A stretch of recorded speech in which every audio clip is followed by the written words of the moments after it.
गया लेकिन खुद से जीत गया। दोस्तों नमस्कार, आप सभी का स्वागत है। आज मैं आपको एक ऐसी मोटिवेशनल स्टोरी बता रहा हूँ जिसे पढ़ने के बाद आपकी ऊर्जा पहले जैसी नहीं रहेगी। तो चलिए बिना आपका समय गवाए मोटिवेशनल स्टोरी शुरू करते हैं।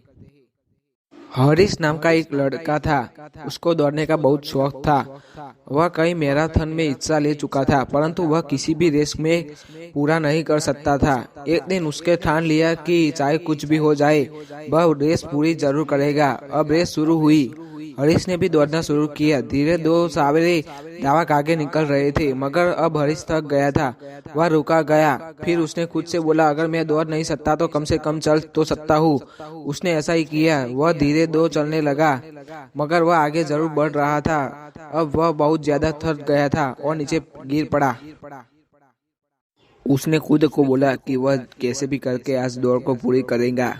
वह जिद करके वापस उठा, लड़खड़ाते हुए आगे बढ़ने लगा और अंततः वह रेस पूरी कर गया। माना कि वह रेस हार चुका था, लेकिन आज उसका विश्वास चरम पर था, क्योंकि आज से पहले रेस को कभी पूरा ही नहीं कर पाया था। वह जमीन पर पड़ा हुआ था, क्योंकि उसके पैरों की मांसपेशियों में बहुत खिंचाव हो चुका था। लेकिन आज वह बहुत खुश था, क्योंकि आज वह हार कभी भी जीता था।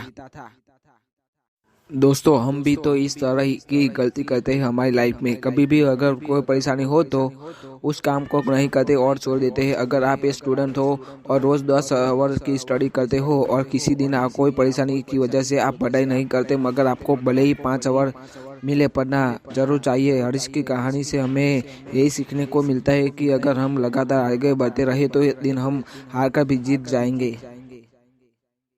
छोटे छोटे कदम बढ़ाते जाओ और आगे बढ़ते जाओ, यही सफलता का नियम है। अगर आपको भी ये मोटिवेशनल स्टोरी अच्छी लगी हो तो कमेंट के माध्यम से हमें ज़रूर बताएं।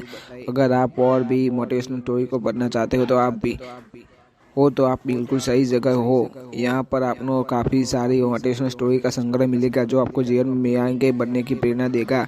कुछ लोग हमेशा परिस्थितियों को ही दोष देते हैं। यह मोटिवेशनल स्टोरी ऐसी है जिसको सुनकर आपकी आंखें खुल सकती है। यह इस कहानी को जल्दी से जल्दी शुरू करते हैं। काफी समय पहले की बात है दोस्तों। एक आदमी रेगिस्तान में फंस गया था। वह मन ही मन अपने आप को बोझ रहा था कि यह कितनी अच्छी और सुंदर जगह है। अगर यहाँ पर पानी होता तो यहाँ पर कितने अच्छे अच्छे पेड़ उग रहे होते और यहाँ पर कितने लोग घूमने आना चाहते होंगे। मतलब ब्लेम कर रहा था कि यह होता तो वो होता और वो होता तो शायद ऐसा होता। ऊपर वाला देख रहा था।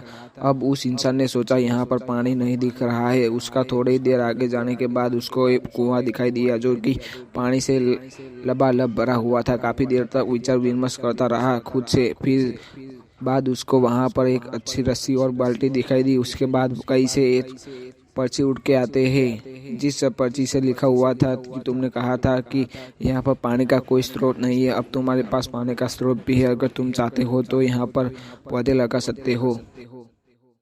वह चला गया दोस्तों। तो यह कहानी हमें क्या सिखाती है? यह कहानी हमें यह सिखाती है कि अगर आप परिस्थितियों को दोष देना चाहते हो तो कोई दिक्कत नहीं है, लेकिन आप परिस्थितियों को दोष देते हो तो ये अगर आप पर ऐसा हो और आपको वह सोर्सेस मिल जाए तो क्या परिस्थिति को बदल सकते हो। इस कहानी में तो यही लगता है कि कुछ लोग ही परिस्थितियों को दोष देते हैं।